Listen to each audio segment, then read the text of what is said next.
স্বীকৃতি আত্ম অহংকারের এক বড় অংশ। বাবা যদি কোনো এক সন্তানকে অন্য সন্তানদের সামনে প্রশংসা করে বলেন, আমি তোমাকে ভালোবাসি, আমি তোমাকে নিয়ে গর্বিত, তখন অন্য সন্তানদের কি হয়? সে রাগে গজরাতে থাকে। বাবা যদি এক সন্তানকে বলেন, আমার গাড়িটা পরিষ্কার করে দাও, তুমি এটা ভালো পারো, অন্য সন্তান হয়তো গাড়ি পরিষ্কার করতে চায় না, বরং সে টিভি দেখতেই পছন্দ করে, কিন্তু তারপরও সে অসন্তুষ্ট, কারণ বাবা আমাকে কেন বললো না? আমার কি সামান্য একটা গাড়ি পরিষ্কার করার মতো যোগ্যতা নেই? তিনি বললে আমি হয়তো বলতাম আমি বরং ভিডিও গেমই খেলবো, কিন্তু ঘটনা হলো তিনি আমাকে সামান্য জিজ্ঞেসও করলেন না। এটা তো আমার মনে আঘাত দিচ্ছে। বুঝতে পারছেন, এখানে স্বীকৃতি পাওয়ার তীব্র বাসনা কাজ করেছে। আপাত দৃষ্টিতে আমরা দেখছি ইবলিস নিজেকে বড় বলে প্রচুর স্বীকৃতি চাইতো। কার কাছ থেকে? আল্লাহ আজ্জা ওয়া জাল্লার কাছ থেকে। যদিও এর সাথে দায় দায়িত্ব পালনের ব্যাপার জড়িত, এটা কোনো পুরস্কার বিতরণী অনুষ্ঠান নয়। সে পৃথিবীতে রাজত্ব পাবে বা যা চায় তাই পাবে। প্রকৃতপক্ষে দুনিয়াতে মানব জীবন সম্পর্কে আল্লাহ বলছেন, লাকাদ খালাকনাল ইনসানা ফি কাবাদ, নিশ্চয়ই আমি মানুষকে শ্রম নির্ভর রূপে সৃষ্টি করেছি। নিজেকে আর নিজের পরিবারকে বাঁচিয়ে রাখার জন্য মানুষকে প্রতিনিয়ত পরিশ্রম করতে হয়। দুইটা বাড়তি আয়ের জন্য, সবার সাথে সুসম্পর্ক বজায় রাখার জন্য। এসব সহজ কাজ না। তারপরও আদমকে যে স্বীকৃতি দেওয়া হয়েছে তা ইবলিস সহ্য করতে পারেনি। অন্য থেকে বড় বলে স্বীকৃতির তীব্র তৃষ্ণা মানুষকে শয়তানে পরিণত করতে পারে। ঘটনা প্রসঙ্গে উল্লেখ্য যে এটা সেই একই স্বীকৃতির তৃষ্ণা যার ফলে মানব ইতিহাসের প্রথম হত্যাকাণ্ড হাবিল এবং কাবিলের মাঝে সংঘটিত হয়, সূরা আরাফে বর্ণনা করা হয়েছে। আর এই প্রথম হত্যাকাণ্ড টাকার জন্য হয়নি, এটা সম্পত্তির জন্য হয়নি, বা এরকম কোনো কারণে নয়। সূরা আরাফে বর্ণনা করা হয়েছে এটা ঘটেছে তখন একজনের কোরবানি গৃহীত হয়েছিল এবং অপরজনেরটা গৃহীত হয়নি।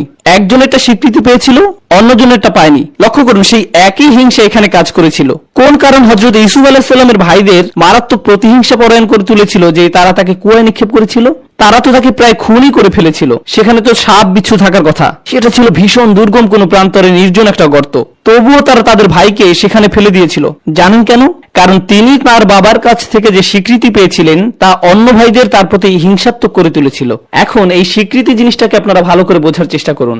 যখন আমরা আত্মমর্যাদা সম্পর্কে চিন্তা করি তখন আত্মমর্যাদাকে অর্থবিত্ত, প্রতিপত্তি, ক্ষমতা ইত্যাদির সাথে যুক্ত করি। আমি বলি কি, এই সব বিষয়ে মানুষের স্বীকৃতি পাওয়ার আকাঙ্ক্ষার কাছে খুবই তুচ্ছ ব্যাপার। শয়তান আপনার ভিতর প্রশংসা পাওয়ার, স্বীকৃতি পাওয়ার, দৃষ্টি আকর্ষণ করার তীব্র একটা আকাঙ্ক্ষার বীজ বপন করে। আপনি অনেক লোক পাবেন এমনকি ইসলামের নামে, এবং এটাই সবচেয়ে আতঙ্কজনক ব্যাপার, এমন মানুষ যারা মসজিদের জন্য কাজ করেন। আর মসজিদের জন্য কাজ করা কোনো আরামের কাজ নয়। জোনিং এর জন্য আবেদন করা, পার্কিং লট মেরামত করা, কন্ট্রাক্টরদের সাথে কথা বলা, অজুর জায়গা রক্ষণাবেক্ষণ করা, আর অনেক কিছু। এগুলো কোনো মজার কাজ নয়। কিন্তু এমন লোক আছে যারা চাকরি থেকে সময় বের করে পরিবারকে পিছনে ফেলে রেখে মসজিদের বোর্ড মেম্বার হন, ভলান্টিয়ার হন, কিংবা টাকা খরচ করবেন এজন্য শুরা মিটিং এর পর শুরা মিটিং, শুরা মিটিং এর পর শুরা মিটিং করে যান।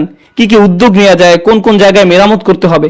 এদের মধ্যে এমন কাউকে পাবেন যে বিত্তশীল, তার ভিতর এই শক্ত মনোভাব কাজ করে যে আমাকে মসজিদের প্রেসিডেন্ট হতেই হবে। আরে ভাই, আপনি তো হয়তো ইতিমধ্যে আপনার ডিপার্টমেন্টের প্রধান, অথবা ডাক্তার যার পিছনে নার্সরা আদেশের অপেক্ষায় থাকে। এই অবস্থা যে কারো ব্যাপারেই হতে পারে। উপরন্তু আপনার ঘরের প্রধান আপনি, আপনার রয়েছে অর্থবিত্ত, এই সব কিছুতেই আপনি প্রধানতম। কিন্তু এর পরও আপনি ভাবেন এক জায়গায় আমাকে যথাযথ মূল্যায়ন করা হচ্ছে না। তারা তো স্বীকৃতি দিচ্ছে না আমাকে, আমি তাদের জন্য কত কিছু করলাম, আমি আমার মর্যাদার যথাযথ স্বীকৃতি মসজিদ থেকে পাচ্ছি না, আমাকে অবশ্যই মসজিদের মহিয়ান শাসক হতে হবে। এমনকি মসজিদের ভিতরেও, মসজিদ সমূহ আল্লাহর স্মরণ করার জন্য। অতএব তোমরা আল্লাহ তাআলার সাথে কাউকে ডেকো না।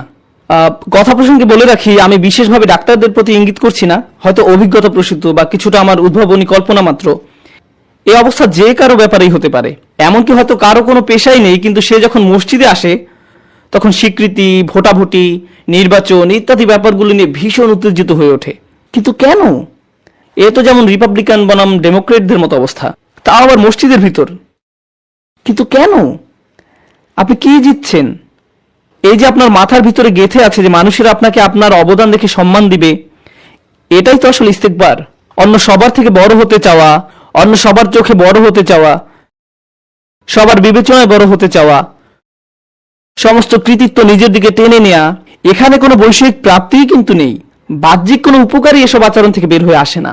এটা কিন্তু একটা রোগ। তা যেমন আপনার বৈষয়িক জীবনকে ক্ষতিগ্রস্ত করে, তেমনি মানবতার প্রত্যেকটা ক্ষেত্রেই এই অহংকার ক্ষতির কারণ হয়ে দাঁড়ায়। মানুষের প্রত্যেকটা সম্পর্ককেই এটা ক্ষতিগ্রস্ত করে। অহংকার যেমন পারিবারিক সম্পর্ককে ক্ষতিগ্রস্ত করে।